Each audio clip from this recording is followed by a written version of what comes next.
উনি ডিসেম্বরে আসবেন, আমিও বিশ্বাস করতে চাই উনি ডিসেম্বরে এসে কারাগারে যান, আইনের পথ ধরে হাঁটুক।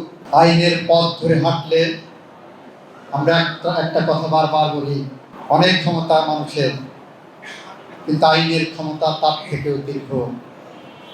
আইন তার দীর্ঘ ক্ষমতা প্রয়োগ করবে। সেই বিচার বিভাগে এখনো অনেক সমস্যা আছে। আপনার কাছে সমস্যা একরকম, আমার কাছে সমস্যা আর একরকম। অনেকে বলবেন দুর্নীতি ছুঁয়ে গেছে, অনেকেই বলবেন টাউন বাটপাড়িতে ছুঁয়ে গেছে, অনেকেই বলবেন স্ট্রাকচার নাই।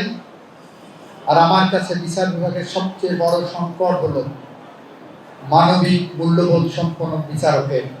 আমি যদি বিচারকের পেশা বেছে নেই, তাহলে আমাকে ধরে নিতে হবে আমি সমাজের আর 10টা চাকরির মতো এই চাকরি করতে আসিনি।